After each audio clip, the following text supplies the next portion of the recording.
जय हिंद साथियों। आशा करता हूँ आप सभी बहुत ही मस्त और ज़बरदस्त होंगे। दोस्तों, आप सभी को सबसे पहले राम राम, जय श्री कृष्ण, राधे राधे, जय महाकाल।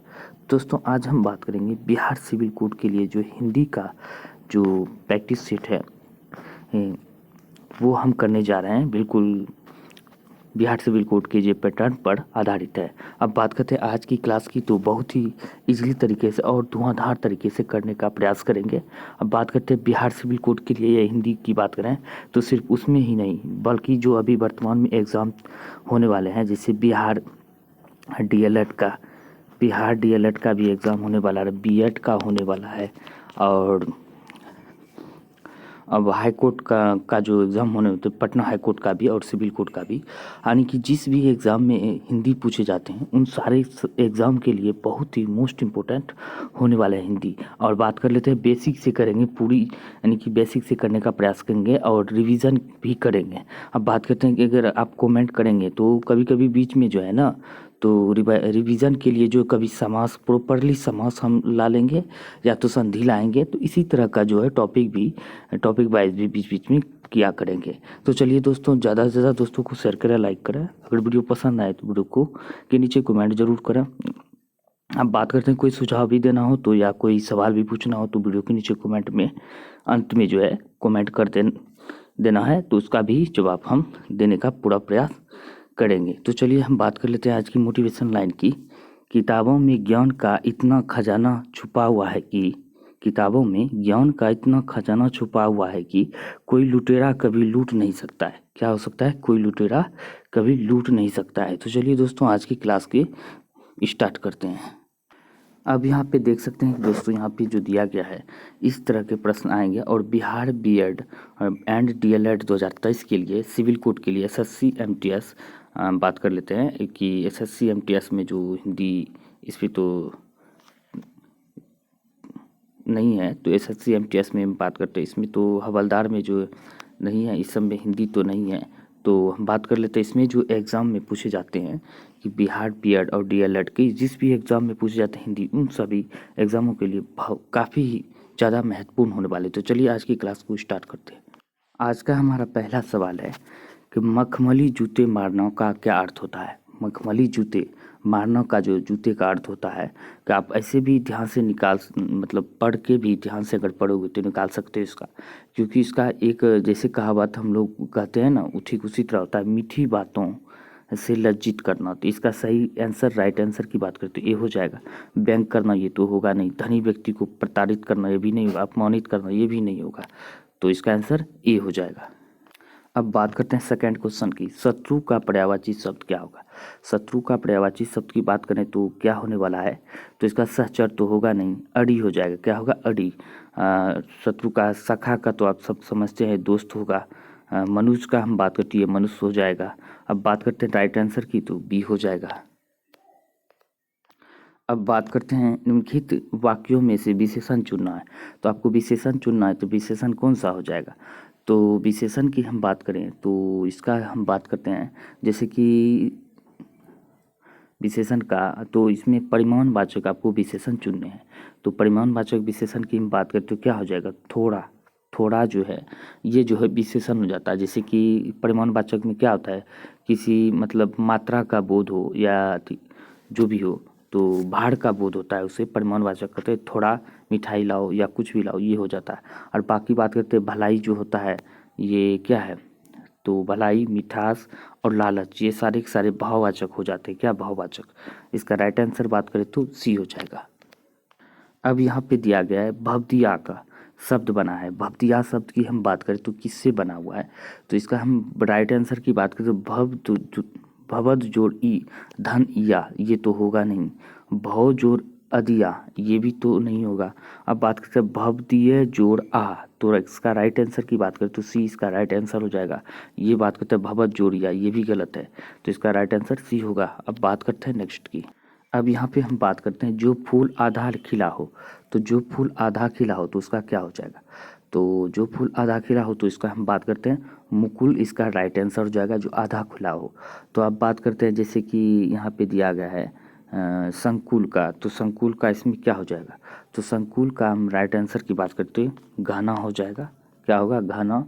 और कमल की बात करें तो ये पुष्प हो जाएगा, पुष्प। और बात करते हैं गेंदा, ये भी पुष्प है, तो इसका राइट आंसर बी हो जाएगा। अब बात करते हैं 6 नंबर क्वेश्चन की। निम्नलिखित में से उपसर्ग रहित शब्द कौन सा है, यानी कि ऐसा शब्द चुनना है जिसमें कि उपसर्ग नहीं है, उपसर्ग रहित है। तो चलिए हम बात करते हैं उपसर्ग रहित शब्दों की। तो यहाँ पे सुयोग, इसमें सु जोड़ योग धन, सु धन योग करेंगे तो इसमें उपसर्ग है। तो उपसर्ग क्या होता है, जो शब्द के आगे लगता है, ये आपको ध्यान रखना है। उपसर्ग का परिभाषा, शब्द के आगे लगता है उपसर्ग, जो पीछे लगता है शब्द के पीछे तो वो प्रत्यय होता है, ये आपको ध्यान रखना है। अब बात करते हैं विदेश में। तो विदेश की अगर हम बात करें तो इसका जो हम बात करें तो ये तो क्या होगा, इसमें भी उपसर्ग लगा हुआ है। तो अत्यधिक में अति जोड़ अति धन, एक तो अत्यधिक में भी उपसर्ग है। सुरेश में कोई उपसर्ग नहीं है, तो इसका राइट आंसर की बात करें तो डी इसका राइट आंसर हो जाएगा। अब बात करते हैं पंचतंत्र में कौन सा समास होता है। पंचतंत्र की हम बात करें जिसमें कौन सा समास होता है, तो चलिए बात करते हैं पंचतंत्र की। तो जिस संख्या में पहला शब्द जो है, जो मतलब जिसमें पहला शब्द जो है संख्यावाची हो, उसे द्विगु समास कहते हैं। तो इसमें क्या था, पंचतंत्र, पांच तंत्र हो जाता है। जैसे पांच का उदाहरण हो जाए इसमें हो रहा है तो चर्चा, तो इसमें पांच तंत्र संख्यावाचक पहला शब्द हो तो पंच हो गया पांच, तो ये द्विगु समास हो जाता है, ये ध्यान में रखना है। अब जिसका दोनों पद प्रधान हो उसे द्वंद्व समास कहते हैं। जैसे भाई बहन हो गया, भाई बहन, और माता पिता, लोटा डोरी, ये आदि सब जो है पंच यानी कि द्विगु द्वंद्व समास हो जाते हैं। अब बात करते हैं बहुब्री की, जिसका कोई भी पद प्रधान नहीं हो, अर्थात अर्थ उसका एक अलग ही अर्थ निकलता हो। जैसे दशानन, दशानन में क्या हुआ, जैसे दशानन, 10 जिसके 10 है आनंद अर्थात रावण, तो ये बहुब्री समास हो जाता है। ठीक है, ये ध्यान रखना है। एक दिन जो है क्या करेंगे, समास का ही निपटारा करेंगे, इसका स्पेशल जो भंडारा करेंगे समास का, आपको ध्यान रखना है। अगर आप ज़्यादा कमेंट करते हैं तो ज़रूर इस तरह रिवाइज करेंगे, ताकि एग्जाम में जो भी क्वेश्चंस आते हैं उस तरह के हम लाने का प्रयास करेंगे। चलिए नेक्स्ट क्वेश्चन की बात करते हैं।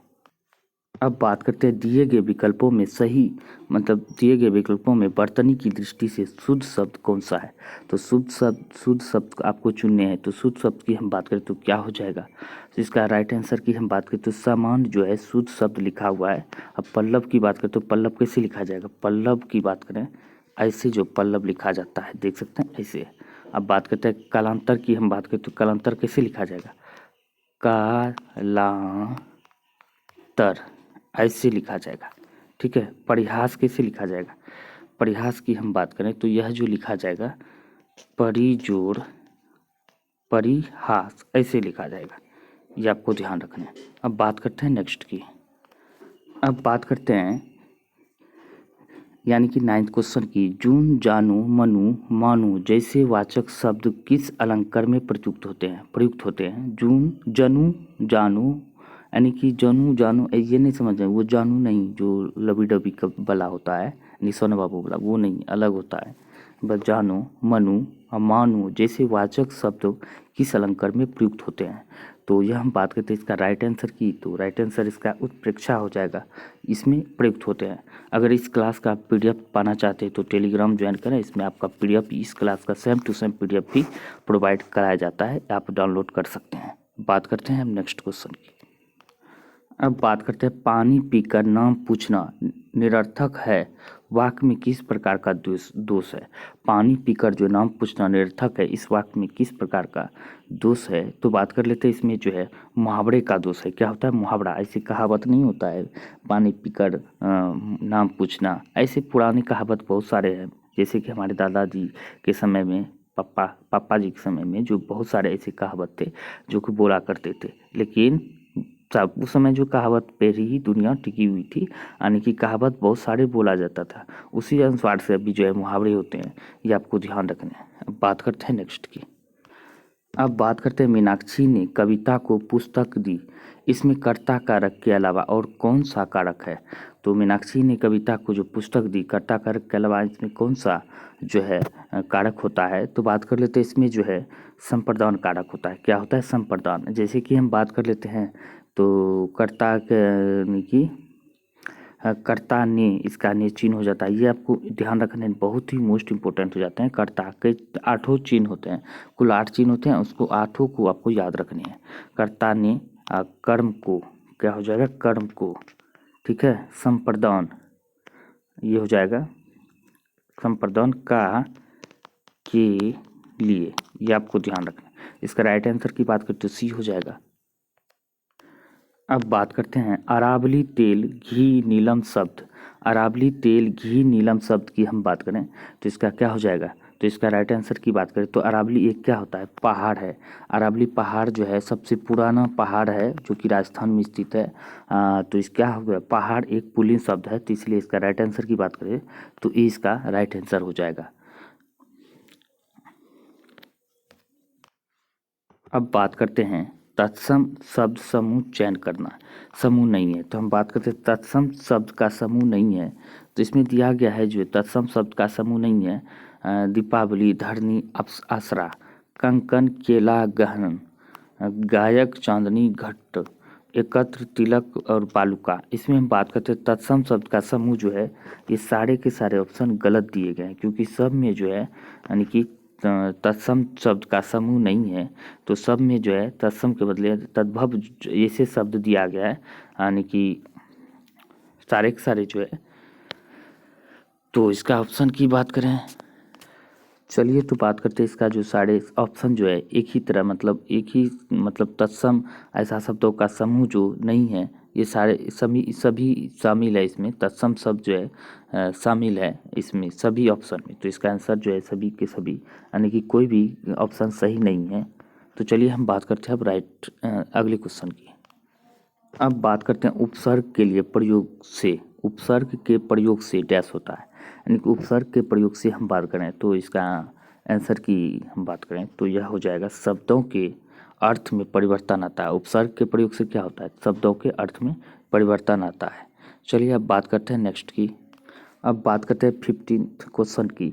तो बात करते हैं प्राश्रित में कौन सा समास है। प्राश्रित में हम बात करें तो समास की तो इसका अभी अधिकरण समास है। क्या होता है, अधिकरण समास।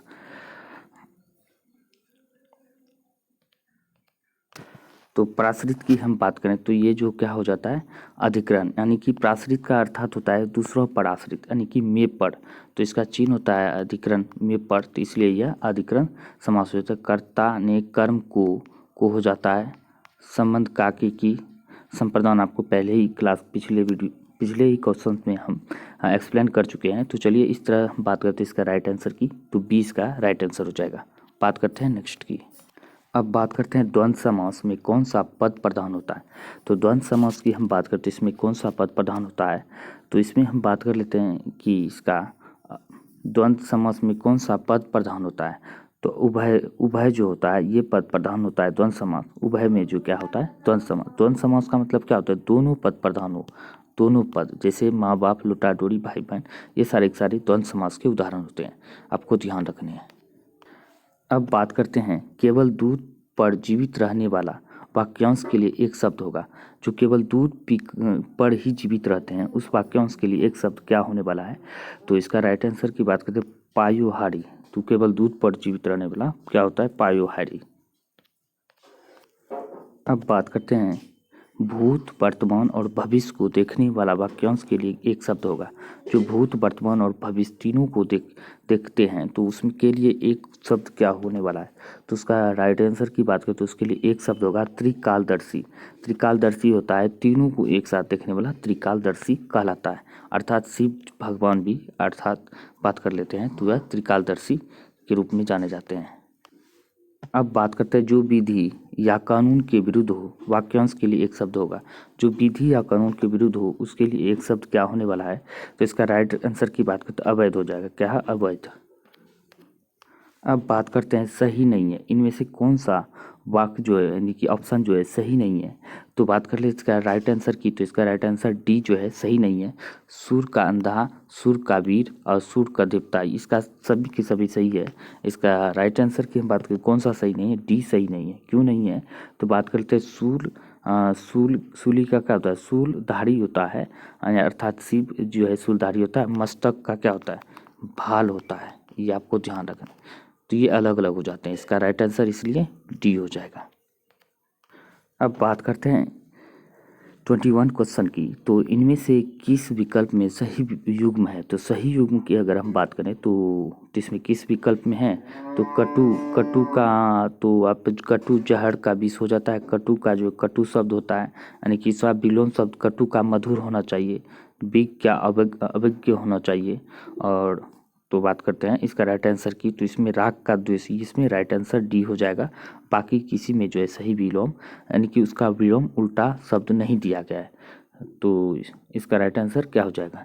तो हम बात करते हैं इसमें क्या होगा, कटु का जो मधुर होगा, ठीक है। और बात करते हैं अब विज्ञ का क्या हो, अविज्ञ होगा। अविज्ञ पहले ही बोल चुके, अविज्ञ हो जाएगा। अब बात करते हैं उग्र का क्या होता है, यानी कि व्याघ्र का सोम होता है। ये आपको ध्यान रखिए, किसी का जो उल्टा शब्द नहीं दिया गया तो राइट आंसर डी हो जाएगा। अब बात करते हैं उत्पात और उत्पाद का सही युग्म अर्थात होगा, सही युग्म अर्थ होगा। तो उत्पात और उत्पाद का सही युग्म अर्थ क्या होगा? तो इसका राइट आंसर की हम बात करते हैं, इसका राइट आंसर उपद्रव और उत्पन्न वस्तु होगा। तो इसका आंसर बी होगा। अब बात करते हैं मणि और मणि का सही युग्म अर्थ होगा। मणि और मणि का जो सही युग्म होगा तो इसका राइट आंसर की हम बात करते हैं एक रत्न होगा। मणि से क्या होता है, एक रत्न, और मणि का होता है सर्प। तो इसका राइट आंसर की हम बात करते तो डी हो जाएगा। अब बात करते हैं वरण और वारण का सही युग्म अर्थ होगा। सही युग्म अर्थ होगा वरण और वारण का। तो इसका राइट आंसर की बात करें चुनाव और न्यौछावर करना, इसका राइट आंसर हो जाएगा। अब बात करते हैं अशुद्ध विपरीतार्थक युक्त विकल्प है। तो अशुद्ध विपरीतार्थक युक्त विकल्प की हम बात करें तो क्या हो जाएगा? तो इसमें हम बात करते हैं इसका राइट आंसर डी हो जाएगा। अनिवार्य और निवार्य ये अशुद्ध विपरीतार्थक शब्द है। तो दोस्तों उम्मीद करता हूँ कि आज का वीडियो आपके लिए बहुत ही हेल्पफुल रहा होगा। तो वीडियो को ज़्यादा से ज़्यादा शेयर करें, लाइक करें, कमेंट जरूर करें। कोई सुझाव देना तो वीडियो के नीचे सुझाव देना ना भूलें। PDF अगर डाउनलोड करनी है तो वीडियो के नीचे टेलीग्राम का लिंक दिया हुआ है, वहाँ से ज्वाइन करके PDF डाउनलोड कर सकते हैं। अगर बहुत ज़्यादा मज़ा आए तो ज़रूर ज़्यादा से ज़्यादा दोस्तों को शेयर करें और कमेंट करें। मिलते हैं अगले वीडियो में, तब तक के लिए जय हिंद, जय भारत।